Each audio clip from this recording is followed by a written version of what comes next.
So Python adopts to pass by object reference or call by object reference or call by assignment. The meaning of pass by object reference means that it is passing, it behaves in a different way based on the object that you have passed. Everything is an object. If you say a is equal to 4, a is an object. The variable is also an object over here. But this is not the case with other programming languages. Python, everything is an object.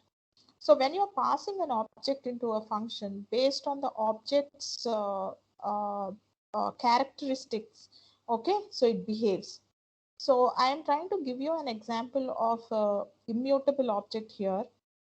So this is the function definition. So inside the function definition, it is taking in s, but it is making certain modifications to s over here, and then it is trying to print the value of s. Okay, very fine. Now this is outside the function wherein I'm having an object which is s is equal to Sudha. And then I'm making a function call passing this Sudha as an argument. Now inside the function definition, this s is looked up. What is s? S is an object of a string and strings are immutable. Okay. So now because strings are immutable, now it behaves or it does pass by value concept over here. Okay, so what is passed by value? I am making modifications to this particular s, but what happens is the modifications will not reflect to the original object. So I'm taking an s wherein I'm doing another assignment saying this is modification, right? So I have put Sinu into s. Now when I print inside the function it is printing Sinu for me. But outside the function, once the function returns to the calling function, so after this function call, when I try to print s, s is still Sudha. Okay, so the modifications do not happen to Sudha because it's an immutable object. Is this program clear? Into another example where I'm passing a mutable object. It's a mutable object. Lists are mutable. So list is having 1, 2, 3 elements, and this is the list before the function call. And you can see it in the output that before the function call, it is 1, 2, and 3. And then I am calling the function. What I said, I called the function passing this mutable object as an argument. So now the call has come to this particular function definition. So what is L over here? L1 here. L1 is the list 1, 2, 3. Now I made a modification. I said L1 dot append 400. So what is append method? Append method will add this item that I have passed in it 400 to the end of the list. So that is the functionality. So this is a built-in function which is list methods. I discussed these methods in the list methods. We also applied this append for making a list, a stack and all that. Fine. Okay, so this will add the element to the end of the list. So after that, I'm printing the list. So when I printed the list, this 400 is appended and printed. Now after coming out of the function, so once it returns from the function to the calling function, now I printed the list outside the function. So you can see that the modifications are there and the modifications still persist in the list. So these are two examples of the functions wherein we have passed one object which is immutable, and based on the characteristics of the object, the call is taken. Okay, if it is immutable, it works like call by value, and if it is mutable, it works like call by reference. Okay, so what is call by value? Any modifications that you have done to the original object inside the function will not reflect after the returning of the function call. And call by reference is that modifications that you do to an object will reflect. Okay, even outside the function call. Since it is based on the object reference, we call it as call by assignment. We have seen the introduction, then declaration and definition. We have seen the syntax, and then calling a function. We have seen and returning values from a function, then pass by object reference, and formal and actual arguments. So in formal and actual arguments, we have seen 4 types of arguments. Okay, can somebody list out what are the 4 kinds of arguments? Default arguments, Positional argument, Keyword argument. keyword arguments, variable length arguments, Mm. variable length. Yes, okay. And we have also seen the local and the global variables wherein the global keyword and non-local keyword is used. And then we have seen the recursive functions. And finally, we have seen the lambda functions. With the second part, which discusses concepts regarding modules and files and namespaces, importing modules and module built-in functions and packages. Okay, let us straight away get into modules now. Modules and files, namespaces, importing modules, built-in packages, built-in functions and packages. So Python has got a rich set of modules, okay, and it will be very difficult for us to discuss all the built-in modules here. So you can look into the Python docs, official Python docs. The modules are listed out based on the alphabetical order, and whatever module you want, you can just look into. For example, math is a module, okay, and I said sys is a module. So these are the examples of modules. Okay, is a module. Modules are pre-written codes that are used to perform certain tasks. Like I gave you an example, square root. Square root is a method. Include is the keyword that you use in C programming, and import is the keyword that you use in Java and Python. So what you're doing in C programming, you're saying hash include math.h, right? So to use that method, to use that square root method, what you're saying, you're trying to include that entire header file in your program. So what is happening there? You're saying, I want to use this method rather than you writing the code for the square root. What you're doing, you're actually bringing it, which is a pre-written code, and that pre-written code is available in math.h file. So to use that method, what you're doing 2 things. The first thing is you are including it in your program.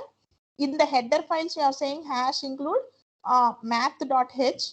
So during the linking phase, what it will do, it will actually import, bring that math.h also into your program. And then it will understand the square root method. If you are not including math.h in your program, what will happen? It will not recognize this sqrt in your program. It will say you have written sqrt, but you didn't write the code, it will say. But if you include this math.h, what will happen? It will actually get the code from math.h. It is getting the code.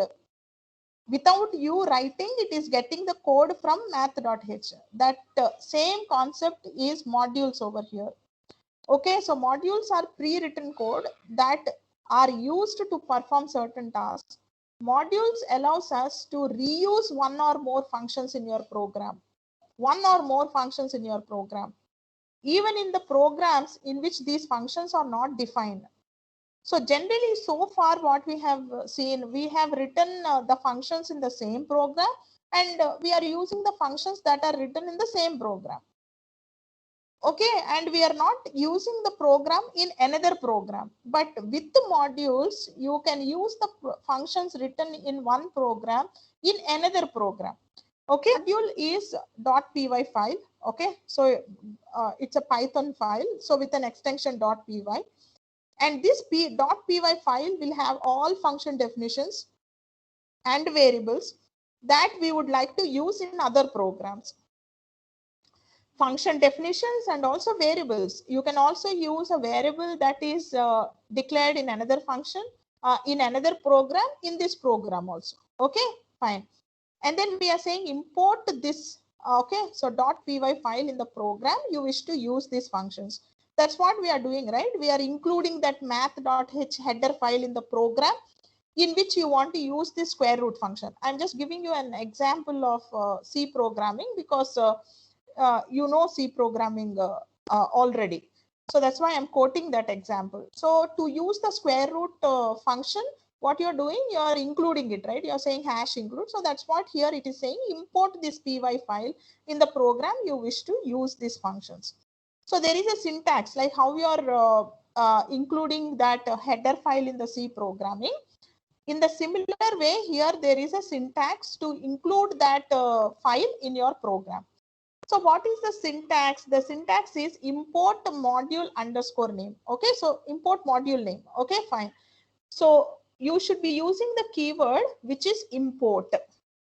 In C programming, you will be using the keyword include. Okay, and there is a certain syntax, hash include, you will say. Okay, so here you don't need to put that hash and all that stuff. You just will be saying import followed by the file name. Okay, and include this as the first line of your code.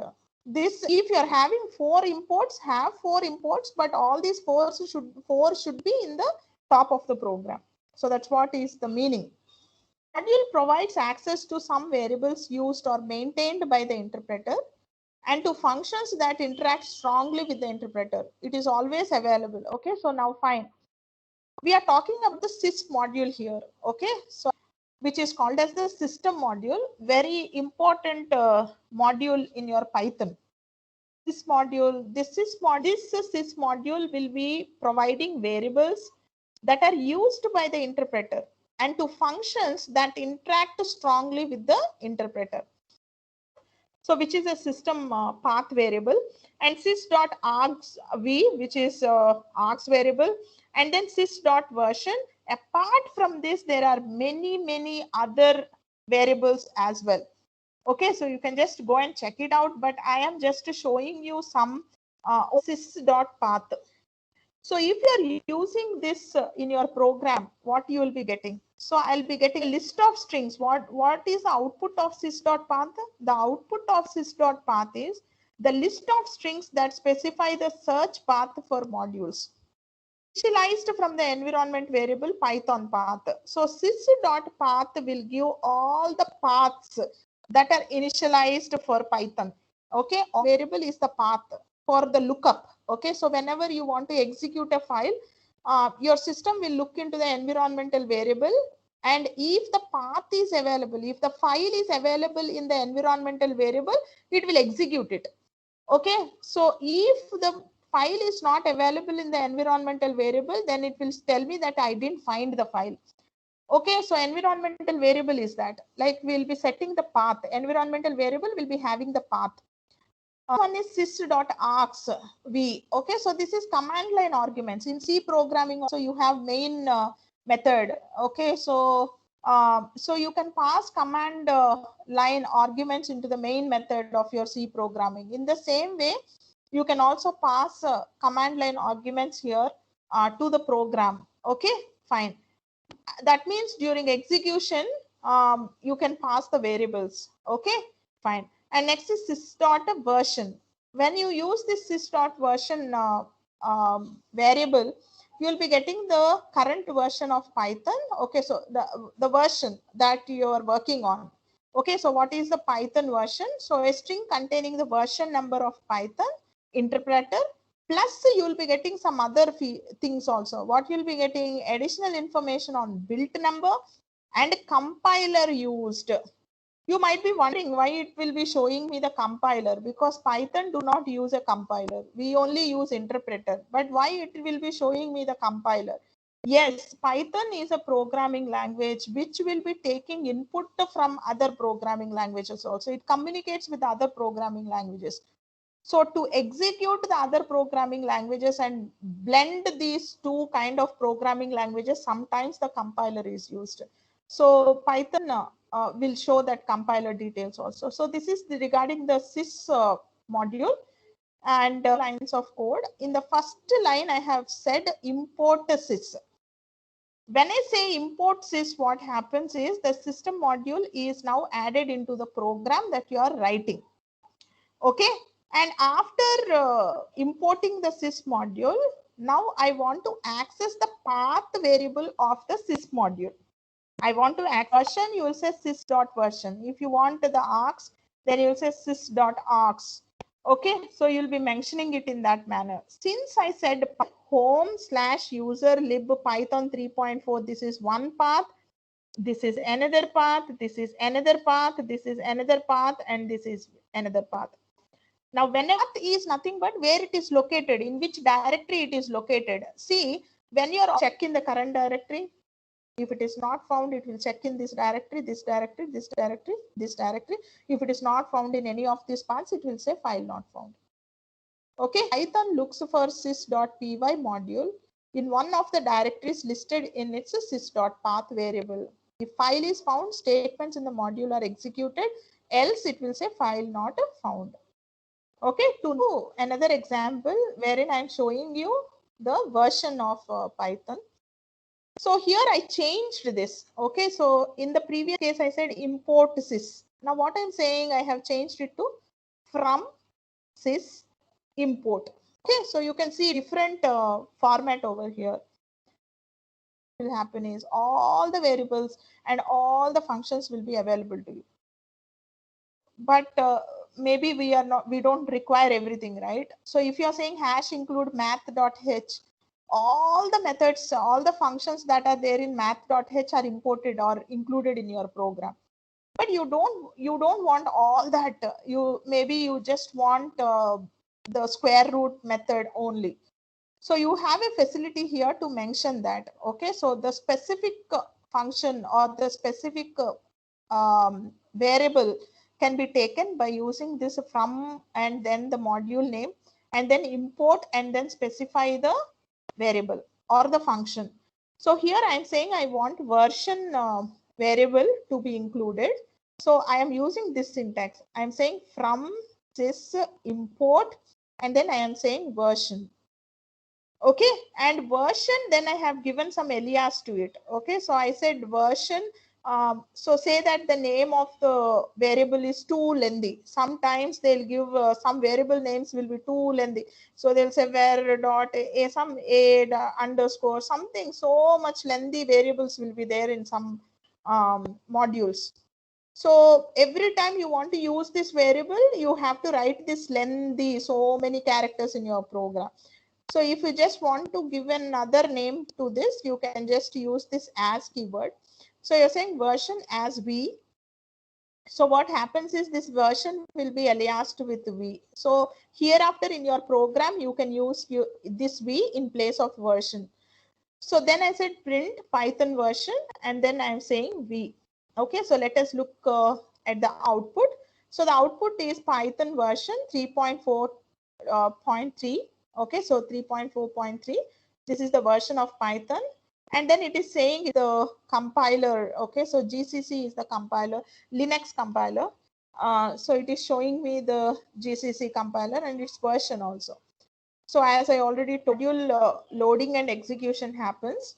The first thing is like you need to import the module in the program. So you need to import, like you need to use this import inside your program. So that's what I showed you, right?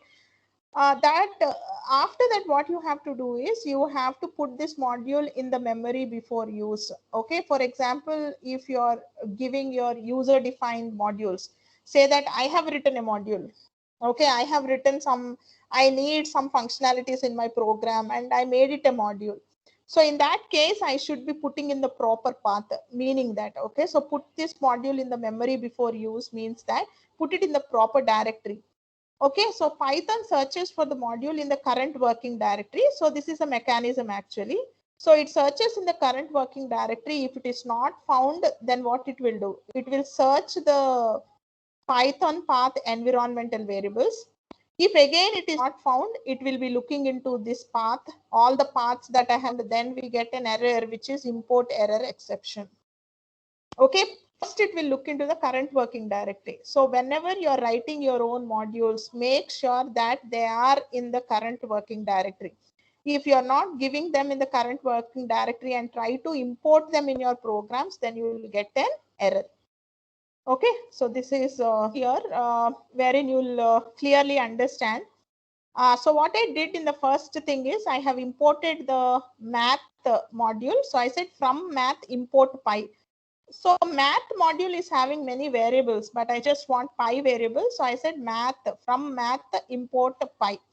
So I'm just printing py and you can see that py value is 3.14, so on, so on. And then in the next case, just try to differentiate between these two programs. They are same programs with only one modification, that is the star over here and a pi over here. Okay, so what does this star represent is, the star represents that I want to import everything from math. Okay, so I want to import everything from math, I can use a star. Okay, but star is not advisable. Okay, so what will star do is, star will import all the names except those starting with underscore. So import statement will not include all that. Okay, so if you want to include them, then you have to separately write an import statement wherein you have to say from the module name import underscore a and underscore sub. Underscore a is the name of the variable. I'm just giving you an example over here. And underscore sub is some function, okay, subtraction or something like that. So this is the only difference between these two programs, wherein I have taken this pi variable from the math module. So wherein when I print it, is printing the value variable. So I thought